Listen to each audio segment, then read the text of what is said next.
Okay. We're on. So I'm going to talk about the very basics, which can be subtly not basic when you look at the details behind them, but really going to try to presume nothing and talk about first principles. You may know a lot of it, or you may be surprised that some of the things you presumed weren't true. Before I dig in, so we're going to talk about data structures today and the core data structures built into Clojure.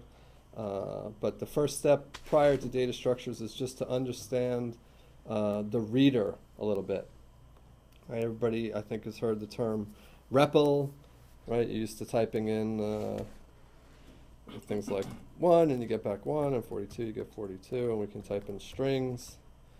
And what's happening at the REPL is what the acronym stands for: read, eval, print. The first part of which is read. And the critical part of Clojure is that the reader can process text and returns data structures. The next step in the REPL is the E, which is eval, which is the compiler kicking in and evaluating whatever that data structure was. But the key point to remember is that the reader is an independent thing that reads data structures in. When you say, give me the next thing from read, you're going to get a data structure back. You're not going to get characters or a line or a string or anything like that. You're going to get the next object read. So there are certain kinds of objects the reader knows how to read. We've seen a number here and a string. This last guy is a character. That's the character A. And there's a couple of other atomic things like that, like symbols, keywords. So that's a keyword, begins with the colon. So those things are all atomic. And for the most part, the ones I just showed you there, numbers, strings, characters, and keywords, they all evaluate to themselves.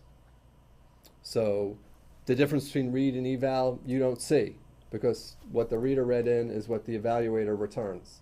So they're the same. But there are things that the evaluator tries to interpret.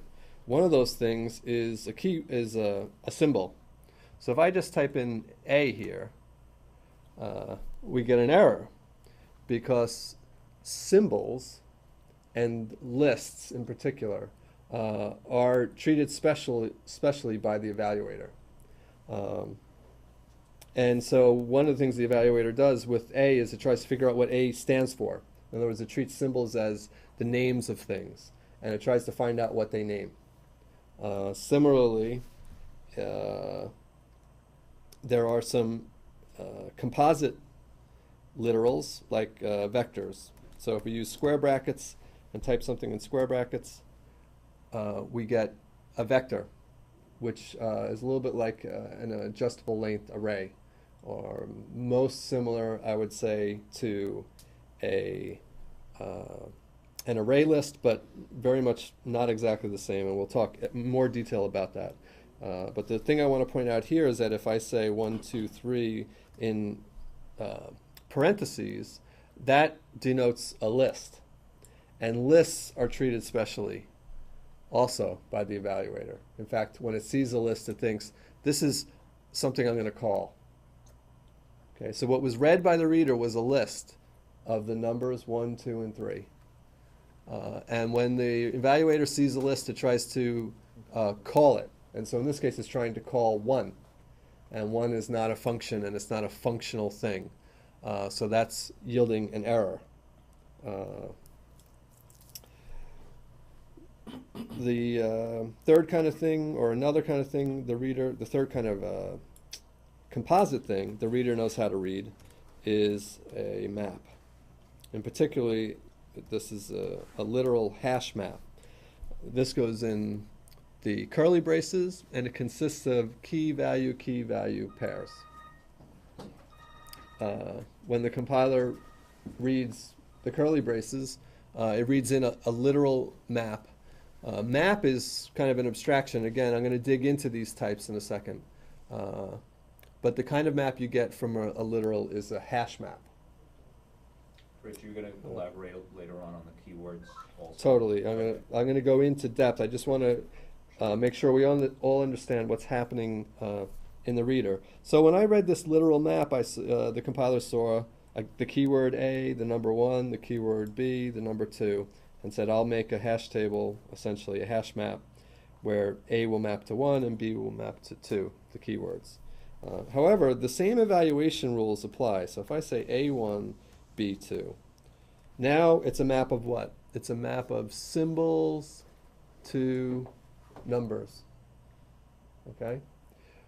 But we know something about symbols, right? What does the evaluator try to do with symbols? It's going to try to figure out what they denotate, right? And we haven't set up A and B to mean anything yet.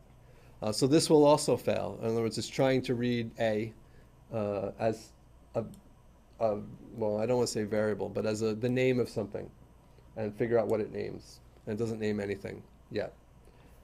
So that won't evaluate. Similarly, if I tried to make a list of, a vector of A, B, and C, while they're read in as a vector of 3 symbols, the evaluator then tries to make a vector of what those 3 symbols mean.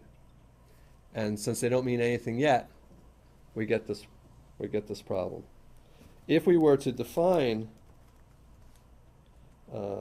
some meanings to assign some values to these names, like this, and we'll talk about def in a little while. We've now set up meanings for A, B, and C. So now when the evaluator tries to evaluate this list of 3 symbols, it's going to have things that those symbols mean, and it will actually return a vector of the 3 things, the 3 values. So that's the difference between reading and evaluation. Okay, what was read in was a vector of 3 symbols. What the evaluation of that produced was a vector of, in this case, 3 numbers, because that's what those symbols stood for. So a key thing to remember distinguishing keywords and symbols is that symbols get evaluated and keywords always stand for themselves. Everybody okay so far? It's a very important part of Clojure that it uses a reader, that the language is not defined in terms of some grammar, and that there's a lexer that interprets characters and they mean special things. The evaluator evaluates data structures and the reader reads data structures. You can use the reader a la carte in your own program to read data in, just like you would use an XML parser. But the beautiful thing about the reader reading Clojure data structures is you get that for free. And it ends up you can build a language like Clojure that's defined in terms of data structures and not in terms of character strings and character interpretation. So let's talk a little bit more about those data structures. In lieu of having any kind of slides prepared, I figured what I would do would be go through the site as a just launch-off point for topics, the data structures part, and sort of fill in the blanks, because this is very terse. It's a reference. Things are said, I would hope with a lot of precision, but often not with a lot of prose and supportive, description. So what I hope to do today is describe some things and answer any questions you might have. So Clojure is built on a pretty rich set of data structures. Certainly compared to Lisps traditionally, it's a lot richer. I think that Python and Ruby have brought the notion of in-language data structures to the forefront. Probably JavaScript started that trend. But Clojure's data structures are pretty unique, particularly on point 1, which is that they're immutable. I said a vector is sort of like an extensible array.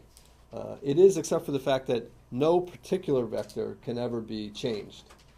Similarly, no symbol can be changed, no keyword can be changed, no number can be changed, no list can be changed, no map can be changed.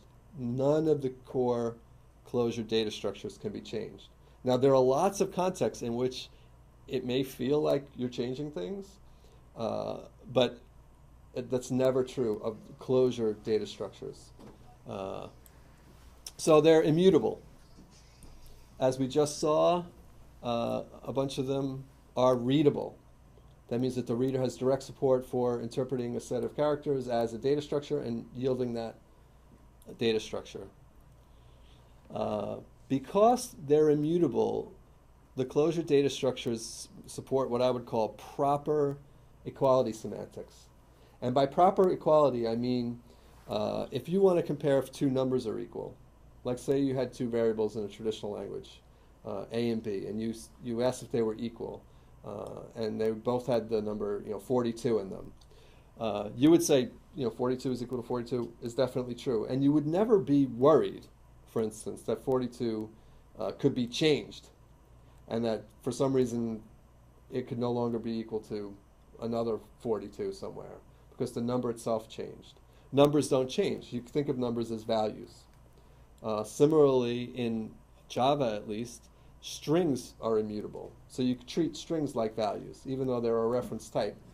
They don't change, and if you compare any two strings, they're going to compare either equal or unequal forever and ever, based upon their values.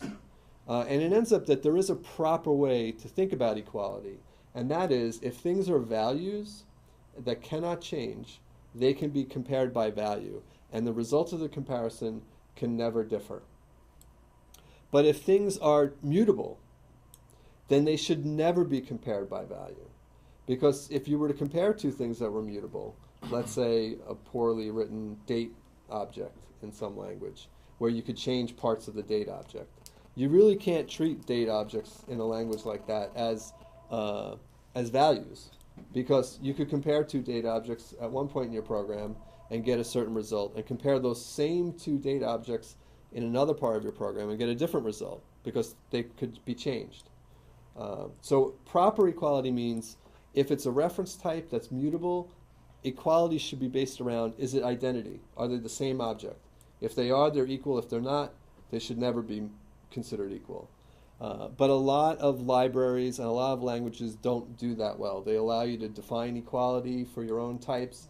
You can make mutable objects that have defined equals as a value comparison, and that is, in my opinion, broken. Proper equality means you compare the values only on immutable things. But because even these rich data structures like vectors and maps are immutable in Clojure, you can compare them by value. And all the comparisons done in Clojure are by value. They're also very optimized, so you may be concerned, whoa, what happens if I have two huge things and I see if they're equals? That is an optimized thing. The hash values are cached, and various tricks are used to make sure that that's really efficient. Under the hood, there's a bunch of things about the data structures that I think are important. One is that they're manipulated via interfaces, which means that even though you see literals for maps and vectors, they represent particular instances of logical abstractions. There's a logical abstraction that corresponds to map, which is basically it's an associative data structure, mapping keys to values. Now there's lots of ways to implement map. You can implement map as a hash table. You can implement map as a red-black tree. Right? You can implement map kind of naively, just using an array of key value, which wouldn't have good performance, but it could still behave like a map. When you see the functions that manipulate these data structures, you have to remember that they can manipulate the abstractions, and they're defined in terms of the abstractions, not the concrete data structure types. So anything that manipulates any map manipulates all maps. Anything that manipulates any vector type manipulates all vector types. And we'll see that as we move forward. The other thing about the data structures is they support sequencing. A huge part of the Clojure library is the sequence set of functions, which manipulate logical sequences of items.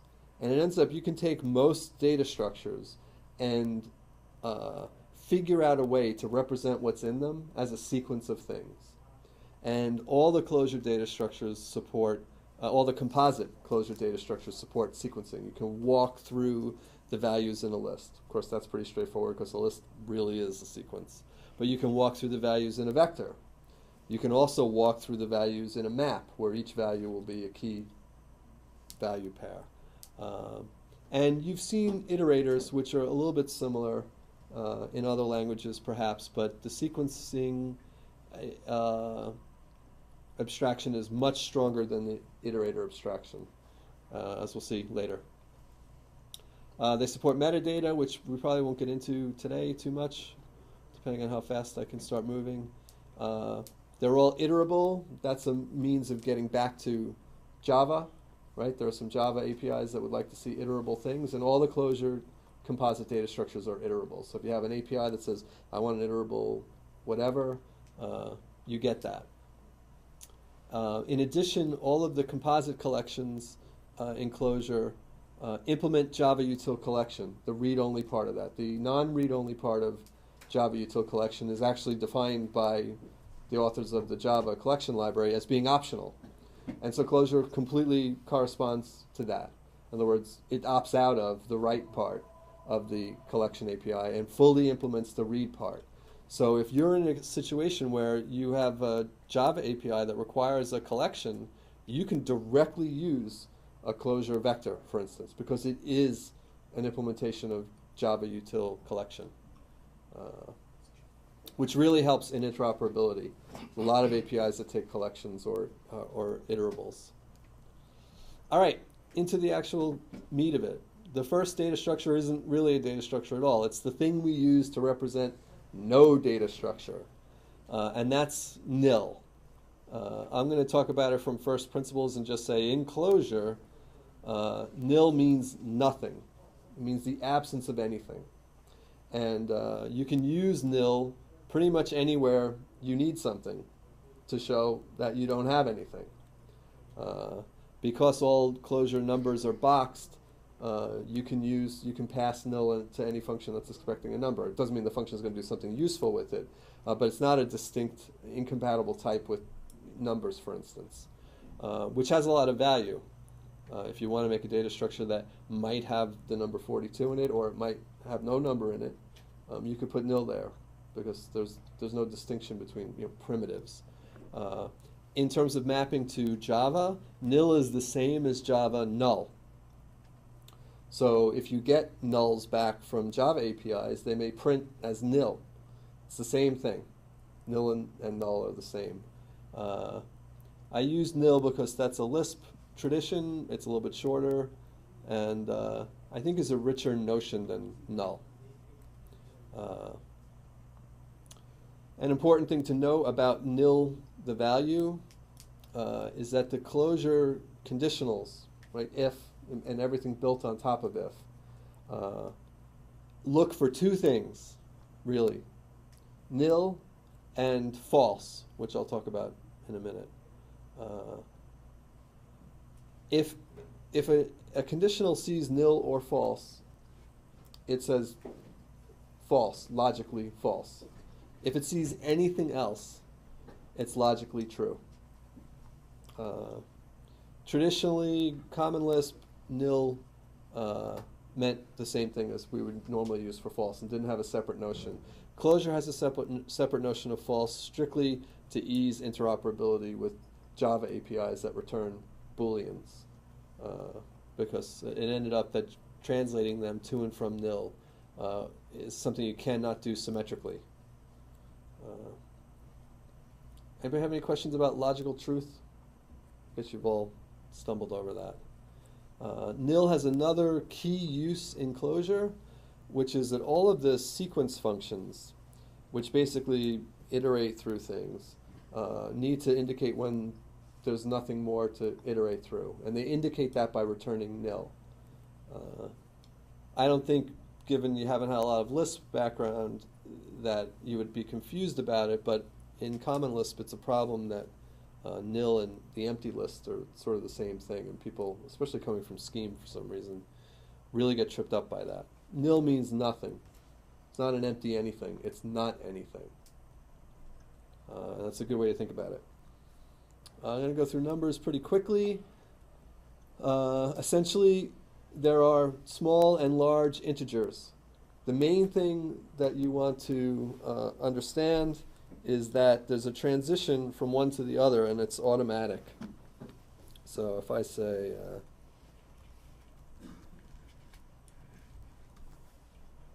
when would I wrap? How many zeros have I got? 10,000, 10,000 is 10. Well, that's only 10 million. We need much bigger numbers.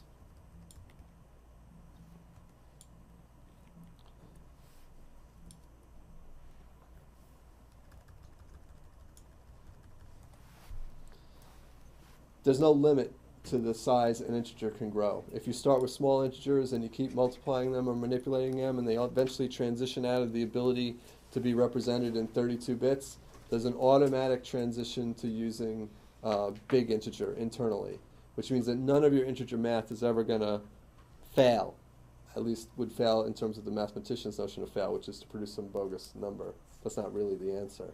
On the other hand, if you've gotten used to the wrapping nature of arithmetic in Java or C or the C-derived languages, you're in for a surprise because it doesn't wrap. Integer manipulation does not wrap in Clojure. It grows arbitrarily large. And you'd be surprised. I thought, whoever really needs this? And I've had several cases where it saved me, that it just did the right thing, where it would have silently overflowed and wrapped, particularly if you're doing big math things. So they're fixed nums, which is sort of an internal detail.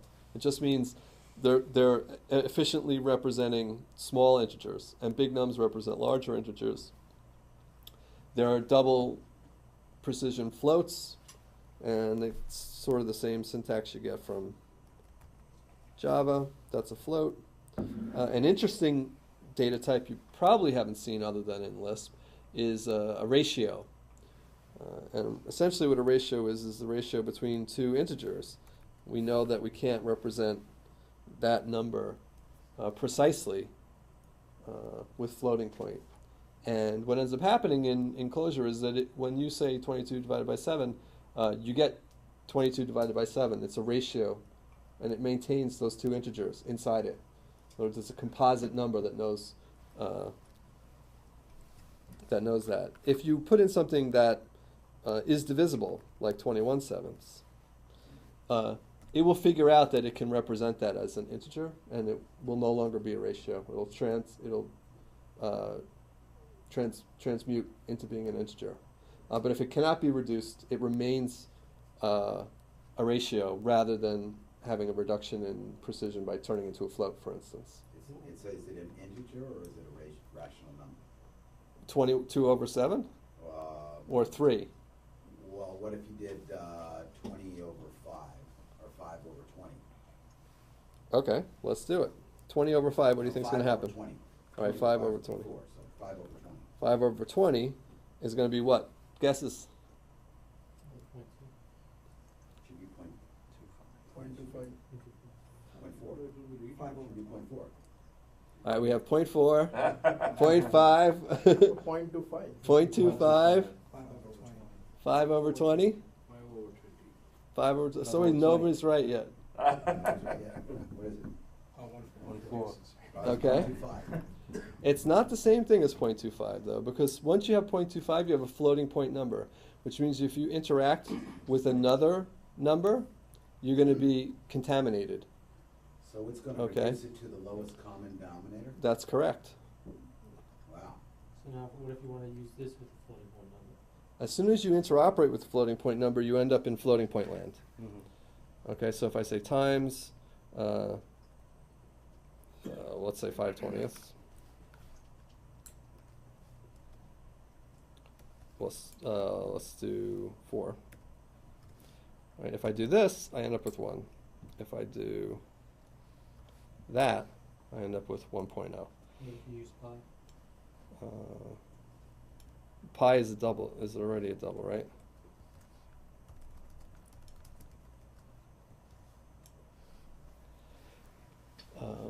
So as soon as you interoperate with a double, you're into doubles. Everything turns into doubles. All your ratios are lost.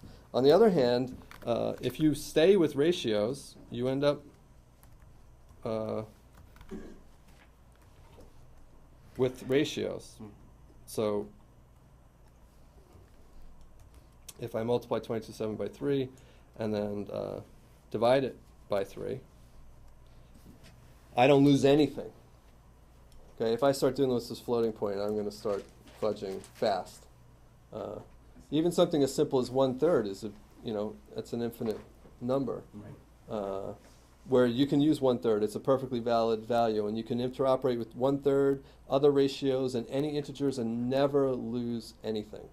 It will grow to arbitrary complexity internally in order to represent the rational number correctly. And it will reduce at any point that it can. It's really cool to be able to do that. To your ratios to close to double. No, you don't have to do that. Is that ratio name is Java class? No, that's Clojure. Clojure. Yeah. It's very cool. If you ever needed to really know that you were using 1/3 in your program, you can use 1/3 in your program, and that's going to do the right thing. As long as you don't interoperate with a double. As soon as you do that, as the last sentence here says, you end up with doubles. I'm going to go quickly through numbers because it's pretty straightforward, but there are some interesting things to note. First of all, things that like plus and minus and multiplication and division, you're typically used to being binary operations. They're not in Clojure. They're n-ary or variadic operations. And they go pretty low. Like we can say plus nothing, which is 0. And we can say times nothing, and that's 1. There are good reasons for those values. You can also use them in a unary fashion, in which case nothing particularly interesting happens. But you can also use them variadically. You can take an arbitrary number of arguments for most of the math stuff. So you have to remember that because it's quite convenient, and it can yield compact equations. And you have all your typical operations: quotient, remainder, comparisons. Also note, these take 1 or more being as many as you want. And so, for instance, less than 4, 5, 6 is true, but less than 4, 5, 3 is not. So we'll check for that relationship across the set. Again, probably not something you're used to doing. And there are basic things like min and max. Again, they take more than 2 arguments. They take n arguments. Very convenient, especially min and max. Inc and dec are just quickie, 1 greater than what you passed me and 1 less than what you passed me. They are more efficient than +1 the number and -1 the number. So use them. Also, I think they are more descriptive of what you're trying to do. So you want to use them in favor of +1 and -1. 0, pos, and negative test for zeroness, positiveness, and negativeness of a number. Again, 0 in particular is faster than equal 0. So you want to use it. And also, again, I think it documents things better. There's bit manipulation stuff, and well, that's pretty much it for numbers. In addition, you have still java.lang.math and all the operations in it for manipulating floating point values and getting sines and cosines and all that good kind of stuff. Those things don't need to be built into Clojure, and so they're not. Strings. We saw a string is delimited by double quotes, right? Fred is a string literal. Clojure strings are Java strings. Okay? Any Java string function works directly. There's no layer. There's nothing in between. There's no wrapper. They are of type Java string. As such, they're immutable. Also, all the methods of string are available on Clojure strings. Clojure characters are Java characters. That's the capital C character. That's the object, the boxed version of character. And as such, again, they support all the operations of character, is alpha and those various character functions.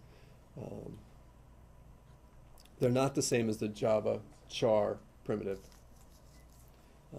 But they're boxed, and they're also efficiently cached.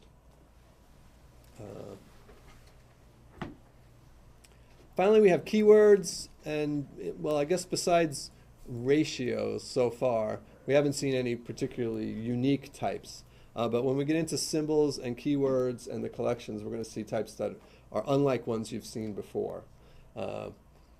Keywords are symbolic identifiers that evaluate to themselves. And it ends up that there's a tremendous amount of utility to having a data type in a language that just means itself. An analogy you might make would be to enumerations in other languages, where enumerated value is just a name that is a value. It's distinct from other values. And in particularly in the case of Clojure, keywords are that. You write them by leading with a colon. You'll notice you'll never get an error doing this in terms of I can't find it, because there's no it to find. It means itself. They're also extremely efficient from a comparison standpoint. In particular, any two keywords that have the same spelling, the same name, are the same object. Okay, that's a really important thing. That's different from strings, for instance. Strings are immutable, and strings are reference types. But you could have two strings foo, and they could be different objects. Is it like it's like a string answer? It's kind of like that. Let's just see if we can make this happen. So there is a Clojure function called identical, which tests if two things are the same object. Okay, so here's two strings that have the same value, right? If I say equal foo, equal is the equality I just talked about before, value equality. That's true, but identical foo is false. On the other hand, equal the foo keywords, that's true because they have the same value, they mean themselves. But if I try to do identical,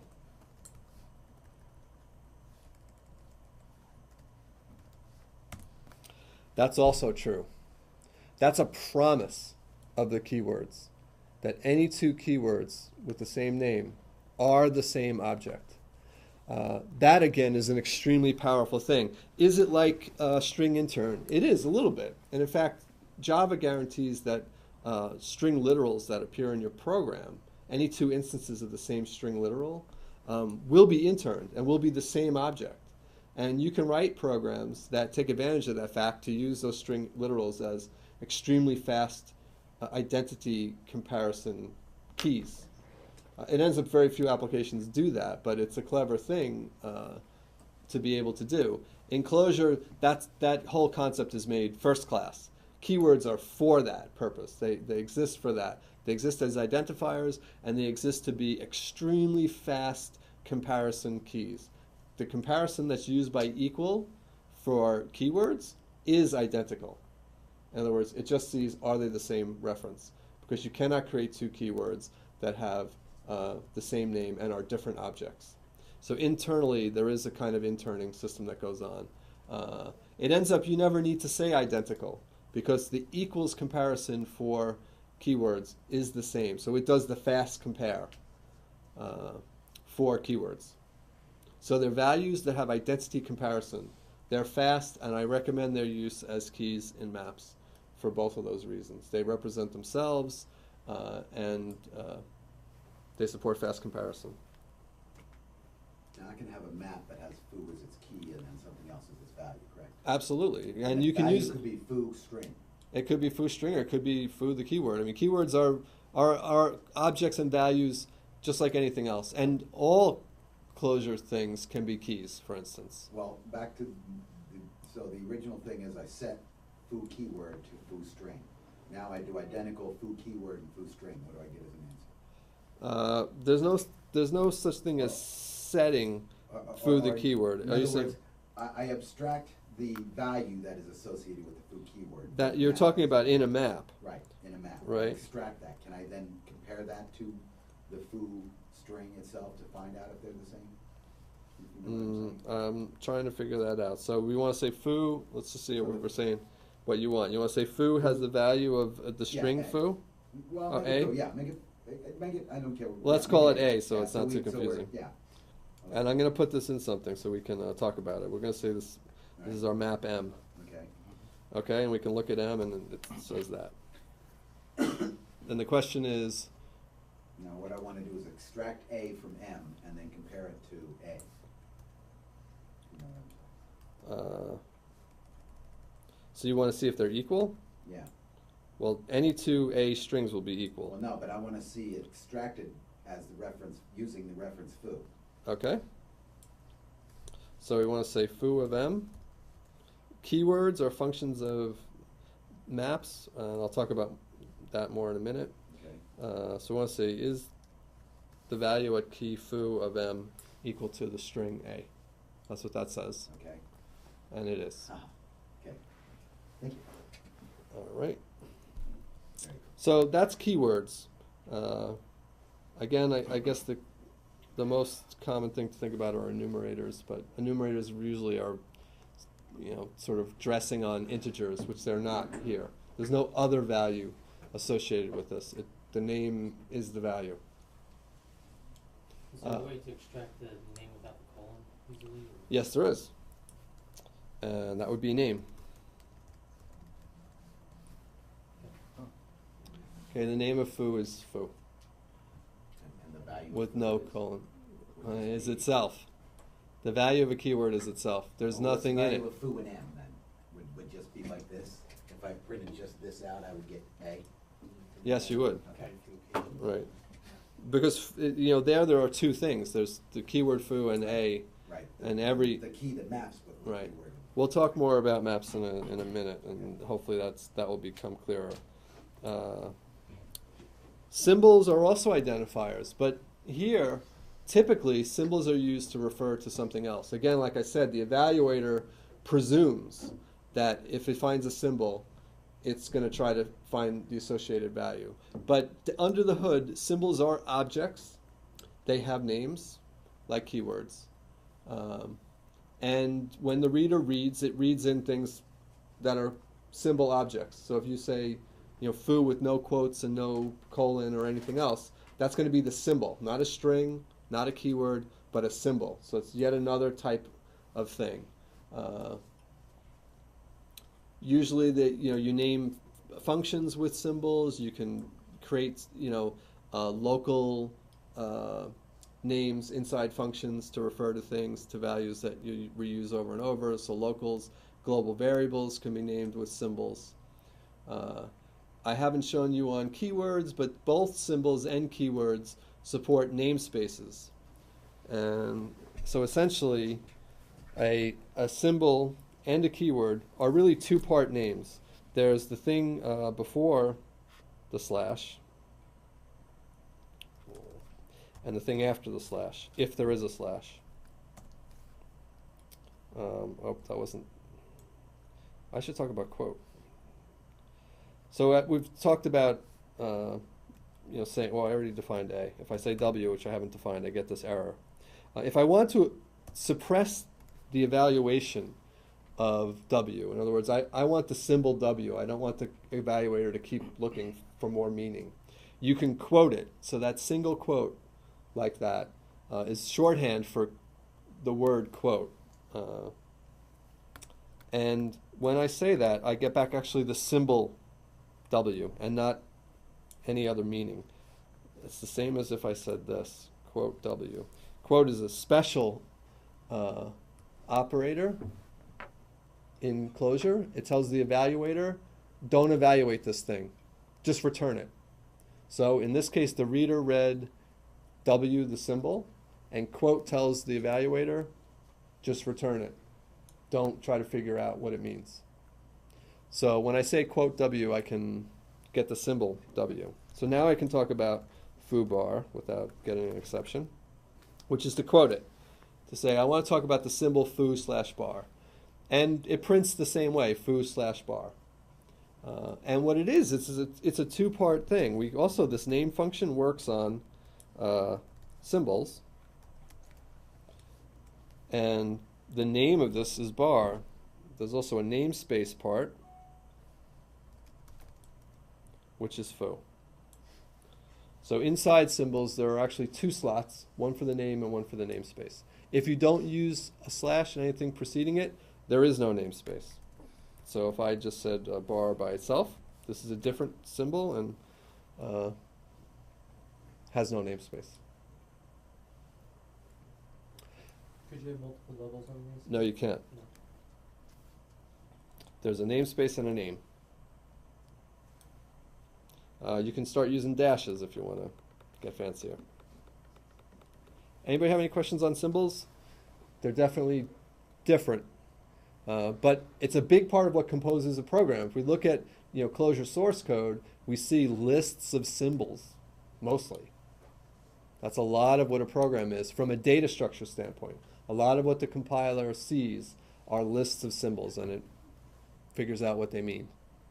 But it also means that because symbols are objects and we can create them, and we can see we can create lists and everything else, we can make programs in Clojure by manipulating data structures. There's a function for symbols called gensim.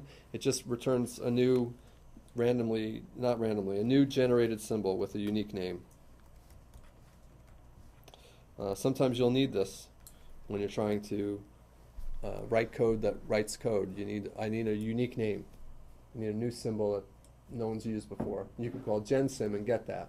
If you want to give it a prefix that's useful, like it has some meaning to you, like I'm allocating names to stand for IDs, you can pass the prefix in, and you'll get a symbol whose name begins with that prefix, and then it's got a number attached to it. And the type of this thing is symbol. The type of the thing it returns is symbol.